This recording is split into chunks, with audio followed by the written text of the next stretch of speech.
तो आजकल चल रहा है शादियों का मौसम। हर कोई करना चाहता है शादी, क्योंकि मौसम ही कुछ ऐसा है सर्दियों का। तो इसी सर्दी के मौसम का फायदा उठा के ट्रिगर्ड इंसान ने भी कर ली अपनी एंगेजमेंट। पर जिससे उसने एंगेजमेंट की है वो लड़की लड़की ही नहीं दिखती है, वो कुछ और ही लगती है। मुझे तो वो लड़की वो लगती है जिसका अभी अभी ग्लो अप हुआ है, ये वाली।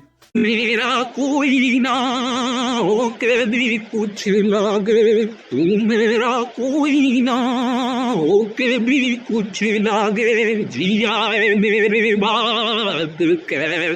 खैर छोड़ो, मुझे कोई मतलब नहीं है उससे। मैंने तो उसे सिर्फ थंबनेल पे व्यूज के लिए लगाया है। जो भी बंदा उसे देख के मेरी वीडियो देख रहा है, उसे ये ना लगे कि मैंने अपनी वीडियो में उसके बारे में कुछ भी नहीं बोला।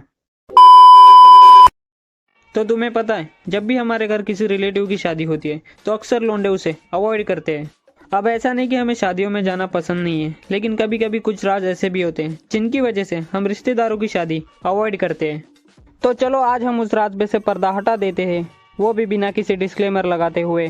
तो हम लौंडे जब भी किसी की शादी में जाते हैं तो हम फैमिली के साथ नहीं जाते हैं। ज़्यादातर वक्त हम शादियों में फैमिली को अवॉइड करते हैं, क्योंकि हम जाते हैं शादियों में हमारी हरामी दोस्तों के साथ। और शादी में जाने के बाद लौंडे हमेशा सबसे पहले क्या देखते हैं? हरियाली, क्योंकि शादी ऐसा फंक्शन है जिसमें सब सज धज के आते हैं। और ज़्यादातर वक्त देखो तो शादी में अच्छे चेहरे दिखते हैं। और दूसरी चीज़ जो है वो है फ़ोटो, क्योंकि लौंडों की इंस्टा और व्हाट्सअप की डीपी सिर्फ शादियों में चेंज होती है। क्योंकि शादियों में ही अक्सर लौंडे अच्छे अच्छे कपड़े पहन के जाते हैं, नहीं तो एक एक महीना हमारी एक एक टी शर्ट रहती है। फिर देखते हैं खाने में क्या है। हम वही चीज़ खाते हैं जो वहाँ पे मेन है, क्योंकि जो चीज़ हमें घर पे मिलती है हम वहाँ पे नहीं खाते। फिर फर्क नहीं पड़ता लोग हमें क्या कहते हैं, हम भुक्कड़ों की तरह उस पर टूट पड़ते हैं। लेकिन ज़रा सोचो, अगर तुम इसी शादी में अगर फैमिली के साथ जाते हो तो तुम्हें ये सब करने को नहीं मिलता। बस यही वजह होती है, इसलिए हम फैमिली के साथ किसी भी शादी में नहीं जाते। तू समझा? हाँ। नहीं, तू समझा नहीं। लेकिन जब कभी हम रिलेटिव की शादी में जाते हैं तो हमें पता नहीं होता कि कौन सा आदमी हमारा क्या लगता है, इसलिए हम किसी से बात नहीं करते। फिर हमारी फैमिली हमें उनसे इंट्रोड्यूस करवाती है, फिर बोलती है ये हमारी औलाद है। फिर सामने से कोई चुड़ैल जैसी औरत बोलती है, अरे कितना बड़ा हो गया है तुम्हारा बेटा, बचपन में देखा था इसे। भाई मुझे समझ नहीं आता है, अगर तुमने मुझको बचपन में देखा है तो मैं क्या बड़ा नहीं हो सकता हूँ क्या? इसमें कौन सी हैरान होने वाली बात है? फिर यही लोग बोलते हैं कि लड़का बदतमीज है आपका। फिर जब हमारी फैमिली एक दूसरे से बातें करती है तभी अचानक कोई अंकल नया टॉपिक लेके शुरू हो जाता है। अरे भाई साहब, अब तो अपना शुभम बड़ा हो गया है, शादी वादी कर दो इसकी। अरे अब तो उम्र है शादी करने की। बताओ हमें, लड़की वड़की ढूंढते हैं इसके लिए। अरे हाँ भाई साहब, शादी कर दो। अरे मेरी देवरानी है, उसकी बहन है, वो सही है, पढ़ाई लिखाई में भी सही है, अच्छे खासे घर वाले पैसे वाले हैं, अच्छा खासा घर परिवार है, सुख शांति से रहेंगे दोनों एकदम। इनकी शादी करा देते हैं, बच्चे बच्चे होंगे, हमें भी सुख मिलेगा बच्चों बच्चों को खिलाने का इसके।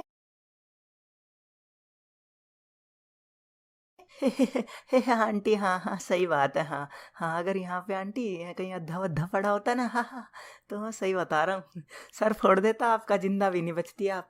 और ये जो साइड में खड़ा है ना, ये बकचोद, इसे ले जाओ। हाँ ज़्यादा नहीं है, बस इसे ले जाओ, वरना खामा खा देखो मेरे हाथ 2 मर्डर हो जाएंगे, मेरे पापा जेल में चले जाएंगे और मैं भी। और देखो फिर बहुत गंदा सीन हो जाएगा, है ना? तो बाय बाय।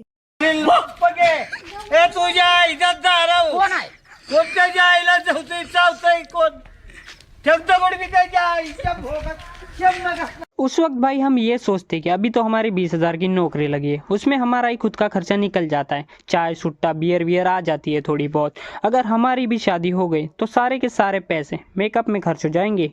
फिर इतना दिमाग खराब होने के बाद सोचता हूँ कि थोड़ा बहुत शादी में घूम लो। तुम्हें पता है, जब तुम किसी अननोन की शादी में जाते हो तब तुम्हें वहाँ पे क्या दिखता है? लोग नाच रहे, लोग गाना गा रहे, लोग एंजॉय कर रहे, कोई खाना खा रहा है। लेकिन अगर तुम किसी रिश्तेदार की शादी में घूम रहे हो तो वहाँ का सीन कुछ अलग ही होता है। छोटू सुन, चेयर लेके आ, वो देख जा, तेरे अंकल जी आए हैं बिठाई ने। ओ बेटे इधर आ, इधर आ, तू इधर आ, देख तू ना वहां जाके खड़ा हो जा टिक्की वाले के पास, ठीक है? और ना वो उसे देखता रहियो कि वो दूसरा सिलेंडर यूज ना कर ले, ठीक है?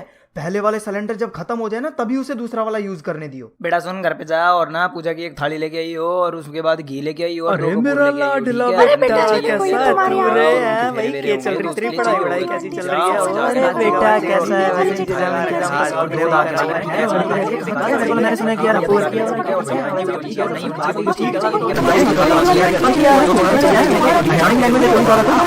फिर जब मुझे वहाँ से मुक्ति मिल जाती है तो मैं सोचता हूँ कि भाई थोड़ा कुछ मीठा हो जाए। तभी मैं रसगुल्ले खाने जाने ही वाला होता हूँ, तभी अचानक से सामने ज्ञान देने वाले अंकल टपक जाते हैं। ये अंकल तुमसे वही बातें करेंगे जिनसे तुम्हारा दिमाग और खराब होता है।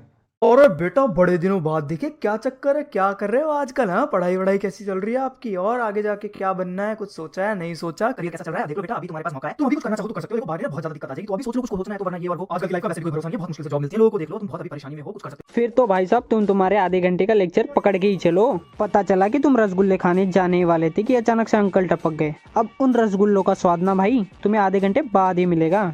पता नहीं रिलेटिव की शादी में ये आंटियाँ तो कैमरे की तरह होती हैं, चैन से तुम्हें खाना भी नहीं खाने देगी।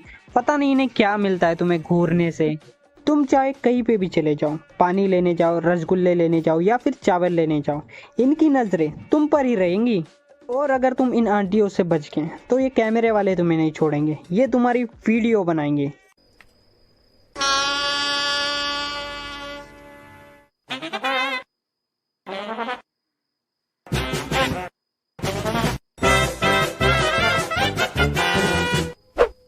अबे कोई इन कैमरे वाले को समझाओ यार, खाना खाते समय वीडियो शूट नहीं करा करते। लेकिन नहीं, इन्हें तो तुम्हारा पूरा का पूरा वीडियो ही रिकॉर्ड करना है कि बंदा कितना रसगुल्ले खा के गया है शादी में से। फिर बाद में इन्हें कंपैरिजन भी तो करना होता है कि कितना कन्यादान किया था इसने, क्या इससे ज़्यादा तो रसगुल्ले नहीं खा के गया ये। मतलब पूरी शादी में ये लोग दूल्हा दुल्हन को छोड़ के सिर्फ उन्हें दिखाते हैं जो चुपचाप खाना खा रहे होते हैं। और फाइनली मैं इतनी मारा मारी के बाद रसगुल्ले के स्टॉल पे पहुंच ही गया। इतनी खुशी मुझे आज तक। वहाँ पे था एक वेटर, तो मैंने बोला उस वेटर को, भाई रसगुल्ले खिला दे यार। तो वेटर बोलता है, अपने बाप से बोलियो। फिर मैंने सोचा कि भाई यहाँ पे अपन झगड़ा भी नहीं कर सकते क्योंकि ये है रिलेटिव की शादी। तो मैं ढूंढ रहा था घर वालों को घर जाने के लिए। फिर घर वालों ने मुझे एक रिलेटिव से मिलाया। भाई तुम सोच भी नहीं सकते वो कौन हो सकता है। वो वही वेटर था जिसके साथ मैं रसगुल्ले के लिए झगड़े कर रहा था, पर वो एक्चुअल में वेटर नहीं था, वो उसी की बेटी की शादी थी। ज़रा सोचो क्या माहौल रहा होगा उस वक्त। बस इसी वजह से ना भाई मैं रिलेटिव की शादी में जाना पसंद नहीं करता। मैं माता चोद हूँ जो इसमें आया हूँ।